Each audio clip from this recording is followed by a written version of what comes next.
हिमांशी ने उसका हाथ पकड़ते हुए कहा।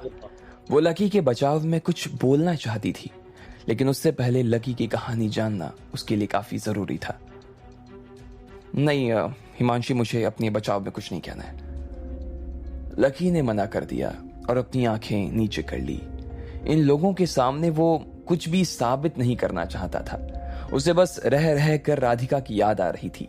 वैसे भी उसने डिंपल से सच्चा प्यार किया था, लेकिन जब डिंपल खुद उस प्यार को भूल गई थी तो फिर उसे याद दिलाने का कोई फायदा नहीं था। और दूसरी बात यह थी कि वो नहीं चाहता था कि हिमांशी उसके दिल को और ज्यादा गहराई तक कुरेद दे। उसका और हिमांशी का कोई भी रिश्ता नहीं था। हिमांशी उसके लिए चाहे जो कुछ महसूस करती हो, लेकिन लकी उसके लिए ऐसा कुछ भी महसूस नहीं करता था। उसने जब हिमांशी की आंखों में देखा तो उसे ऐसा लगा कि हिमांशी मुसीबत में फंस गई थी। इधर हिमांशी के पास अब और कोई चारा नहीं रह गया था और वो लकी की तरफ सिर हिलाते हुए देखे जा रही थी। लकी जिस तरह से उसके सामने खड़ा था और जिस तरह से उसने उसे ना किया था, उसे देखकर ऐसा लग रहा था कि लकी के बारे में कुछ भी समझ पाना काफी मुश्किल था। और बात सिर्फ इतनी नहीं है कि ये मेरे पीछे लगा हुआ था और फिर हम दोनों एक दूसरे के साथ आ गए थे। जब कुछ वक्त आया तो मैंने इसे लात मार कर ना अपने से दूर कर दिया। उस वक्त भी इसका चेहरा बिल्कुल वैसा हो गया जैसे अभी हुआ है, देखो बेचारे को। लेकिन इसकी हद तो देखो, बंदे को मैं भगा चुकी, उसके बाद भी पीछा कर रही है। हर वक्त मेरे आगे पीछे भटकता रहता है। जब भी मिलता मुझसे यही कहता कि चलो ना फिर से मेरे साथ आ जाते हैं। लेकिन मैंने एक बार जो इसे भाव देना बंद किया ना, तो फिर उसके बाद तो कभी इसे मोड़ कर नहीं देखा। डिंपल ने बात को जिस दिशा में मोड़ दिया था और उसे सुनने के बाद लकी की जिस तरह की हालत हो गई थी, उसे देखकर तो ऐसा लग रहा था कि डिंपल का बस मकसद पूरा हो गया। अब तो उसे हिमांशी की नजरों में भी लकी के लिए शक पैदा होता हुआ दिखाई देने लगा था और वो यही चाहती थी कि हिमांशी भी इसे बस लात मार दे, ताकि इसके बाद जो थोड़े बहुत पैसे इकट्ठा होना शुरू हुआ था ना, वो सब भी खत्म हो जाए और आ जाए वापस ये सड़क पर। इसने मेरे साथ वापस आने के लिए क्या क्या पापड़ नहीं बेले यार। ये मुझसे मिलने के लिए कॉलेज में मेरे पीछे घूमता रहता था, फिर मुझे खाने के लिए इधर उधर ले जाने लगा। इसने मुझे ढेर सारे कपड़े दिलाए और मुझे अपने साथ ना शराब पीने का ऑफर देने लगा। ये मुझे ना शराब पिलाकर, दरअसल बात ये है कि होटल ले जाना चाहता था और मेरे साथ जबरदस्ती करना चाहता था। ये सब गंदी चीजें मेरे साथ इसलिए करने की कोशिश कर रहा था ना कि अगर मैं सीधी सादी लड़की ना होती तो इसकी जाल में फंस जाती। बात ये है, डिंपल ने कहा, तुमने सच में शर्म बेच दी है डिंपल, बस बहुत हो गया। लकी से अब रहा नहीं गया। उसके मुंह से डिंपल के लिए ये निकल गया, लेकिन इससे पहले कि डिंपल उसकी बात का कोई जवाब देती, पीछे खड़े लड़के ने उसकी टांग खींचते हुए कहा, ये साला ये आदमी है या शैतान है? तुमने इसे उसी वक्त जेल में क्यों नहीं भिजवा दिया? बाप रे, एक नंबर का बदमाश निकला यार। इसकी बोली शक्ल तो देखो, कभी ऐसा लगता नहीं था कि इतना बड़ा बदमाश हो सकता है ये। बाकी सब लोगों ने भी लकी को उसी वक्त बेशर्मी से डांटना शुरू कर दिया, लेकिन लकी का दिल किसी बर्फ की सिल्ली की तरह ठंडा पड़ गया था। वो कुछ भी कहने की सूरत में नजर नहीं आ रहा था। वो चाहता तो डिंपल के मुंह पर ये बात कह सकता था कि उस दिन जूस पार्लर पर डिंपल ही उसके पैरों में आकर गिर गई थी और उसके साथ कमरे में जाने तक तैयार हो गई थी। लेकिन वो डिंपल जितना गिरा हुआ नहीं था और ना हो सकता था और ना ही होना चाहता था।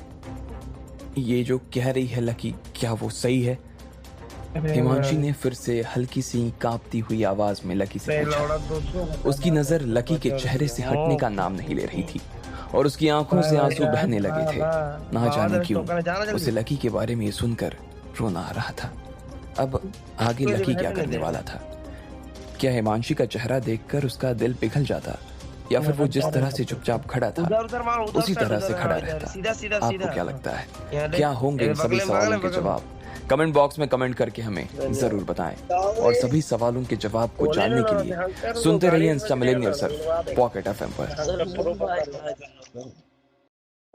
डिंपल लकी के ऊपर भद्दे से भद्दा इल्जाम लगाए जा रही थी। वो अपने स्तर से जितना नीचे गिर सकती थी उतना नीचे गिरती चली गई थी। वो उसके बारे में ऐसी ऐसी बातें कर रही थी जैसे उसे कभी लकी से प्यार ही नहीं था। जब लकी ने डिंपल का ये रूप देखा तो उसका दिल बैठ गया। वो कभी नहीं सोच सकता था कि जरा से पैसों के लिए डिंपल इतना नीचे गिर सकती थी। लेकिन जब उसने हिमांशी का चेहरा देखा तो उसे दर्द होने लगा। लकी के बारे में ये सब बातें सुनकर उसका दिल दुखना शुरू हो गया था और उसका एक मन तो ये कर रहा था कि वो डिंपल की सारी पोल हिमांशी के सामने खोल कर रख दे, लेकिन फिर भी वो चुप रहा और उसने कुछ नहीं कहा। हालांकि उसके दिल में भी उतना ही दर्द हो रहा था जितना हिमांशी के दिल में हो रहा था। अपनी आंखों से देख लो बहना, तुमने अपने लिए कितना बढ़िया लड़का चुना है। उसकी शक्ल से ही साफ पता चल रहा है कि डिंपल इसके बारे में जो कह रही है ना, सच कह रही है। मान लो इस बात को। शिवम ने हिमांशी की तरफ देखा और फिर उसकी तरफ बढ़ने लगा और बोला, अब तुम क्या चाह रही हो कि मैं ऐसे कीड़े मकोड़े को अपने घर में घुसने दूं?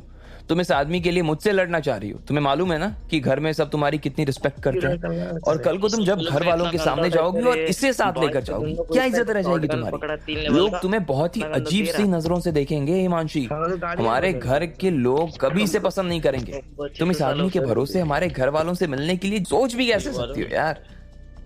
हिमांशी जिस कुकरेजा परिवार से आती थी, उस परिवार में हर कोई उसकी काफी इज्जत करता था। तुमको देकर आई लो।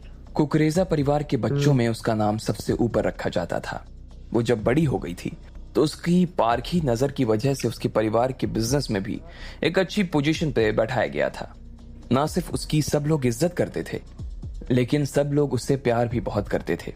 इसलिए बाकी भाई बहन की नजरों में हिमांशी कांटे की तरह चुभती थी, और शिवम भी उनमें से ही एक था जो हिमांशी को जरा भी पसंद नहीं करता था। अब इस मौके का फायदा उठाकर शिवम हिमांशी को एक जोरदार लात मारना चाहता था। हालांकि उसकी उसे छूने की हिम्मत तो नहीं हो रही थी, लेकिन फिर भी वो उसे अंदर से तोड़ देना चाहता था।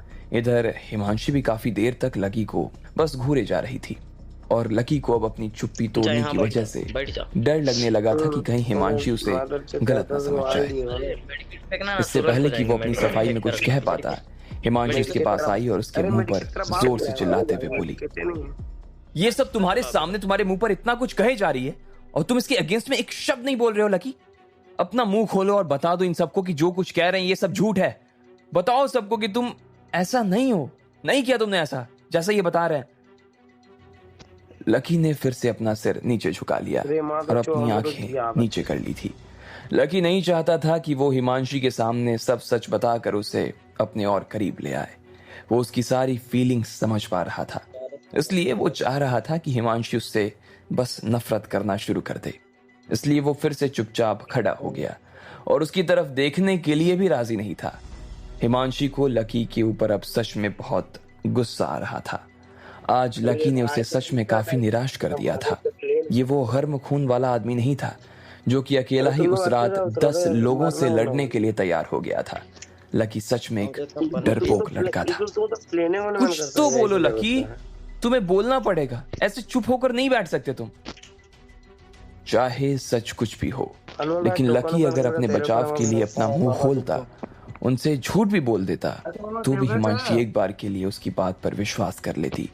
लेकिन लकी तो अपना मुंह खोलने के लिए राजी ही नहीं था। वो तो ऐसे खड़ा था जैसे मन ही मन उसने ये मान लिया था कि डिंपल जो कुछ कह रही थी वो सच कह रही थी। बोलो लकी, प्लीज बोलो।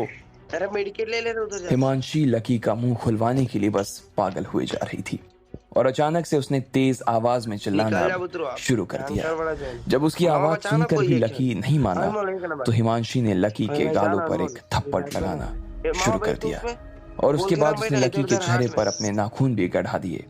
हिमांशी उसके लिए जिस तरह से पागल हुए जा रही थी, उसे देखकर तो सब लोगों के होश उड़ गए थे। आज तक किसी ने भी हिमांशी को इस रूप में नहीं देखा था। आखिरकार हिमांशी और जोर जोर से रोने लगी और चिल्लाने लगी, lucky, I hate you, I hate you lucky.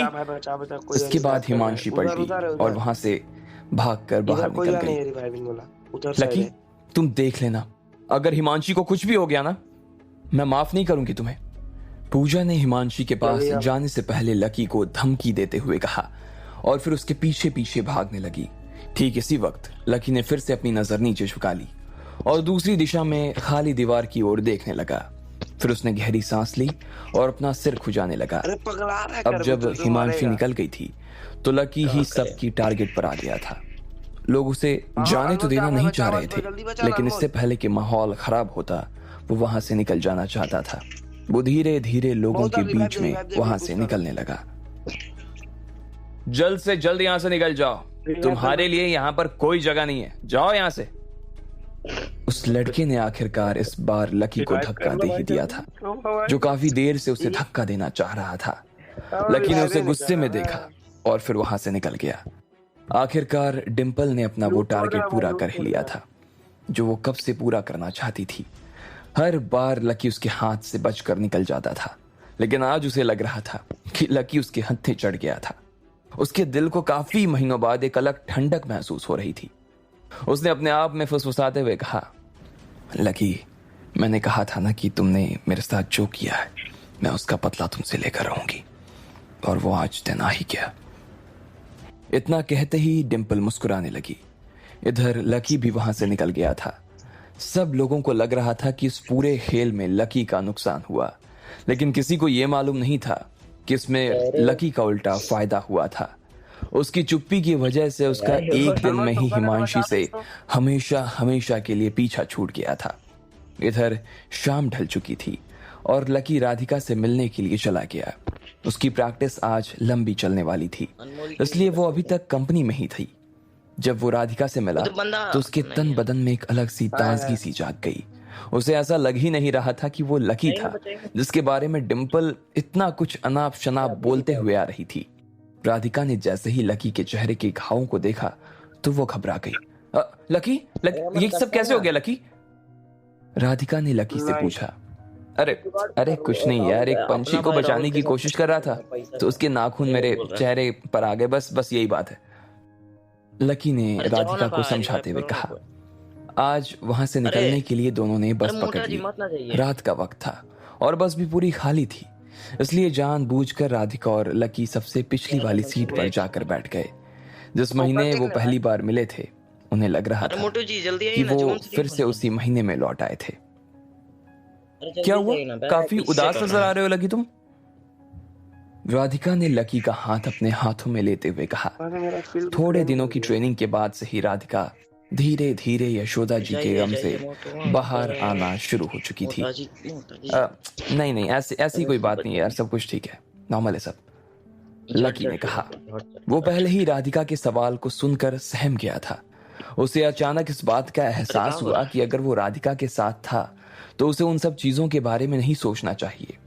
वो जो कुछ भी सोच रहा था वो राधिका को उसके चेहरे पर साफ नजर आ रहा था, इसलिए उसने एक पल के लिए दूसरी ओर देखा और फिर एक झीनी सी मुस्कान के साथ फिर से राधिका की ओर देखते हुए बोला, वैसे मेरी बात छोड़ो, तुम काफी खुश नजर आ रही हो आज। जब से बस में चढ़ी हो तब से तुम्हारे चेहरे की मुस्कान तो नीचे उतरने का नाम नहीं ले रही। क्या बात है, बहुत खुश हो क्या? हाँ, क्यों खुश नहीं हो सकती क्या? तुम्हें क्या मेरा चेहरा ज्यादा उदास में ही पसंद आता है? राधिका ने उसके साथ मजाक करते हुए कहा। लकी भी उसकी बात सुनकर मुस्कुराने लगा। अब उसे ऐसा लग रहा था कि वो सच में राधिका के साथ था। तुम्हारा उदास चेहरा देखने से अच्छा है कि मैं अपनी आंखें ना फोड़ लूं। कैसी बात कर रही हो राधिका? लकी ने मुस्कुराते हुए कहा और फिर जोर जोर से हंसने लगा।